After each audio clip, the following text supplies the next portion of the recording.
Welcome to African Today, the voice of a changing continent.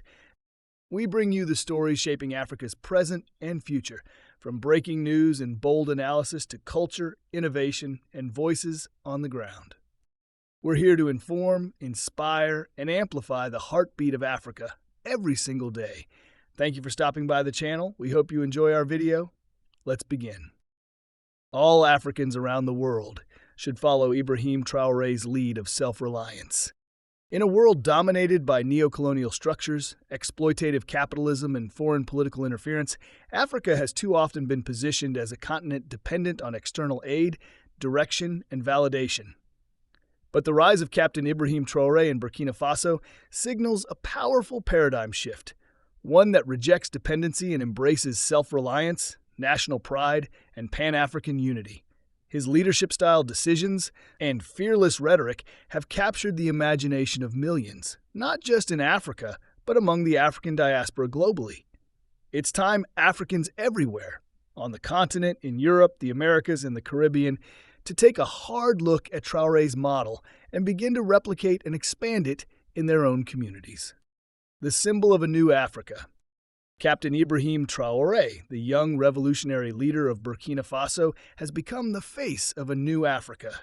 An Africa that is bold, self-aware, and unafraid to cut ties with colonial masters and corrupt puppet regimes. After taking power in 2022 through a popular military uprising, Traore made it clear from day one Burkina Faso would no longer be controlled by France, its former colonizer, or by Western institutions that masquerade as benefactors while draining Africa's natural resources and exploiting its people.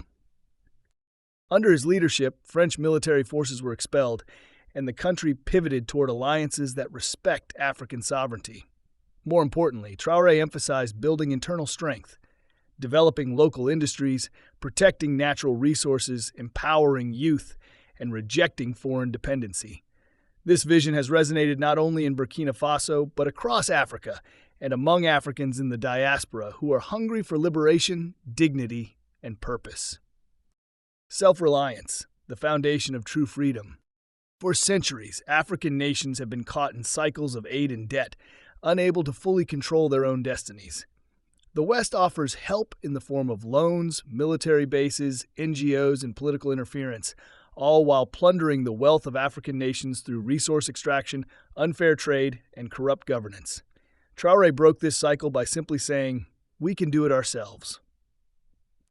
He called on Burkina Faso's youth to take up arms and defend their land.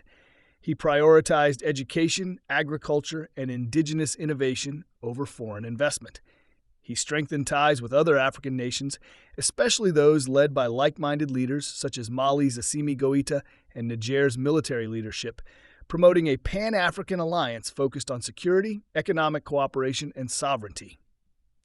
Traore's philosophy is rooted in the idea that Africans must believe in themselves first. That belief is the fuel for real development, dignity, and progress. Aid will never build Africa. Africans will. A message to the diaspora: reconnect and rebuild. African Americans, Afro-Caribbeans, Afro-Latinos, and other members of the African diaspora have a critical role to play in this movement. The trauma of slavery, colonialism, and systemic racism has fractured the connection between the diaspora and the continent. But that connection must be restored, not with nostalgia, but with purpose. Traore's leadership offers a blueprint. Self-reliance doesn't just mean economic independence. It also means cultural pride, community empowerment, and political consciousness. African people in the West must break away from systems that exploit their labor, dilute their culture, and suppress their voices.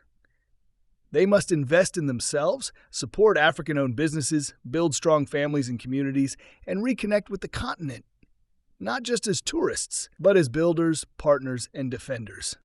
Pan-African unity isn't a dream, it's a necessity. The enemies of self-reliance.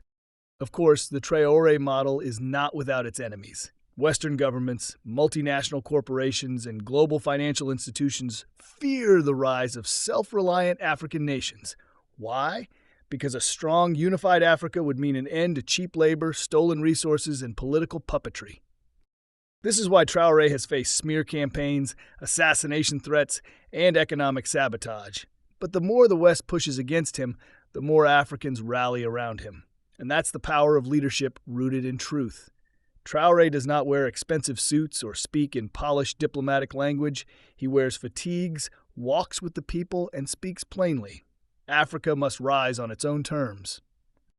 Building a global movement of African self-reliance. For Traoré's vision to succeed, it must evolve into a continental and global movement. Here's how. Support African sovereignty. Africans at home and abroad must support leaders who prioritize sovereignty over submission.